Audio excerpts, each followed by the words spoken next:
जिस कंपनी को खड़ा करने के लिए तुमने इतनी मेहनत की, आज नफरत की आपने, तुम उस कंपनी को बर्बाद करने चल पड़ी। मेरा तुम्हारी चुप्पी देखकर ये लग रहा है कि मैंने उस ईमानदार मीरा को कहीं खो दिया, और उस ईमानदार मीरा को खोना मेरी जिंदगी का सबसे बड़ा लॉस है। एक बार मेरी बात सुन लीजिए। आई साइड लीव।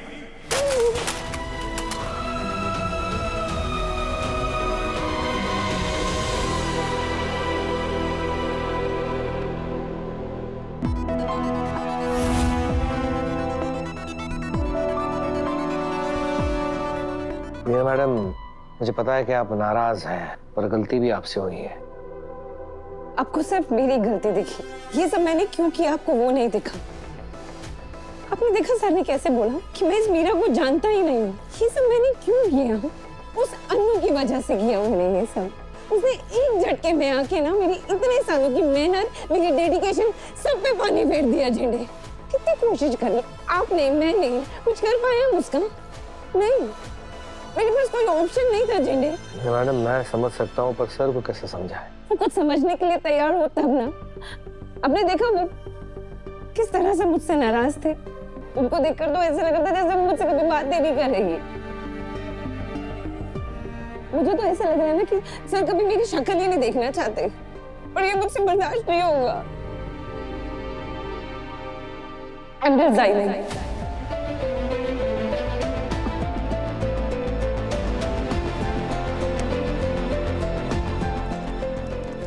मीरा मैडम, देखिए, आप जोश में ऐसा कोई कदम मत उठाइए। इतने साल आपने इस कंपनी को दिए, एक झटके में सब खराब हो जाएगा। खराब हो चुका है झंडे, सब कुछ खराब हो चुका है। वो लड़की जिसको कुछ भी काम नहीं आता, सब उसके इशारों पर नाच रहे हैं। ऐसा लगता है कि वही यहाँ पे सब कुछ हैंडल कर रही है। वो गलत काम करती है, सर उसका साथ देते हैं। मैं सही काम करती हूँ, सर मुझे डांट देते हैं। मुझसे और इंसल्ट बर्दाश्त नहीं होगी झंडे, और ऊपर से सर की नाराजगी तो मुझसे बिल्कुल भी बर्दाश्त नहीं होगी। मीरा मैडम, सर भी गुस्से में। आप सर को और अपने आप को थोड़ा सा टाइम दीजिए, कल तक का टाइम दीजिए। तब तक सर का भी गुस्सा शांत हो जाएगा, वो खुद आपसे आके बात करेंगे। कल तक थोड़ा रुक जाइए प्लीज।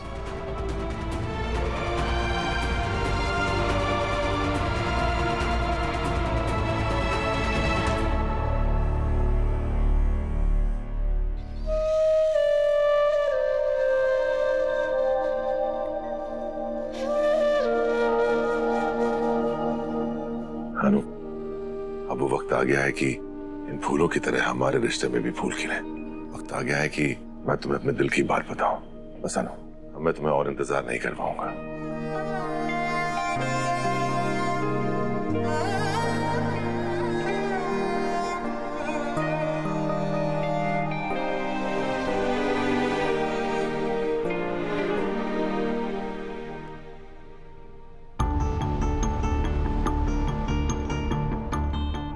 आखिर उस बॉक्स में ऐसा क्या है जो ब्रो इन लॉ से देखकर इतना मुस्कुरा रहे थे? मम्मी पापा, पहले ना दुकान की कालिक साफ करवानी पड़ेगी, फिर पुट्टी और फिर फ्रेश पेंट। पेंट के कुछ ऑप्शंस बताइए ना, कलर्स बताइए। अरे आर्या सर,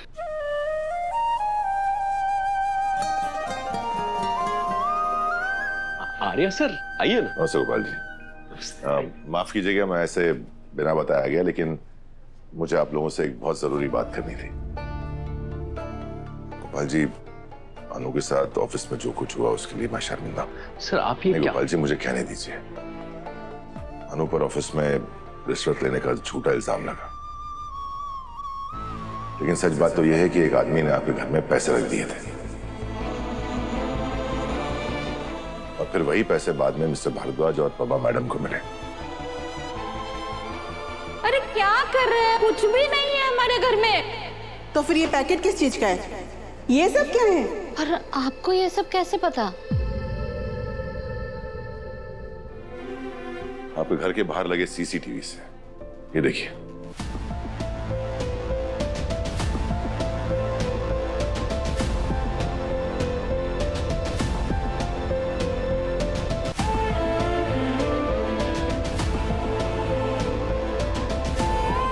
मैं चमक डिटर्जेंट कंपनी से आया हूँ। मैम ये 2 in 1 है। हमें नहीं चाहिए। पर सर एक गिलास पानी मिल सकता है? क्यों नहीं भाई। आप आइए बैठिए। पुष्पा जी, ये तो वही आदमी है जो हमें कपड़ों की पाउडर बेचने आया था और यहाँ आकर हाथ साफ करके गया। इसी ने आपके घर पैसे रखे थे। पर सर, इसने हमारे घर पे क्यों रखा पैसा? किसी ने इस आदमी को पैसे देकर अनु को फंसाने की कोशिश की, लेकिन जैसे मैंने आपसे कहा था, मैंने उसे ढूंढ लिया। कौन है वो?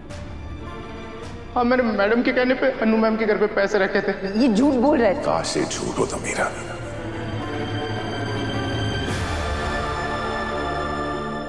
सर बताइए ना, कौन है वो?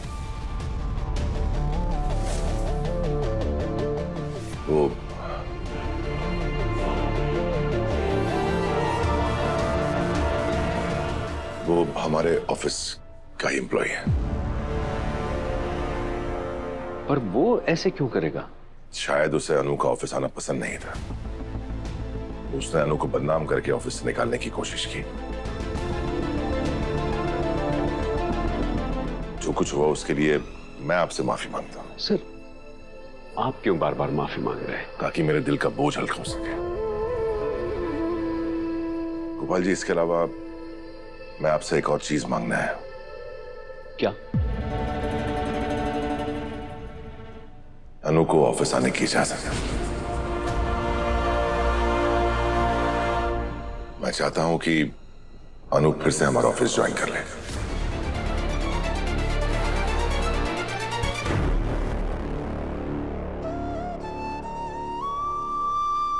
सर, आपने हमें ये ऑफर दिया, ये आपका बड़प्पन है। पर मेरे पिताजी कहते थे, जहां अपमान हो वहां पैसों की गंगा भी बहती हो तो भी वहां फिर से कदम नहीं रखना चाहिए।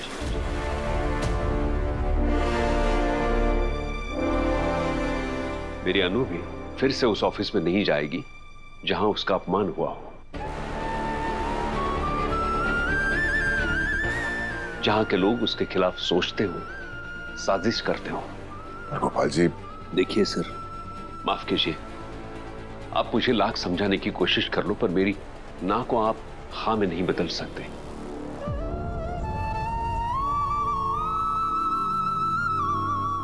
अनु आपके ऑफिस में फिर से कदम नहीं रखेगी, और ये मेरा आखिरी फैसला है।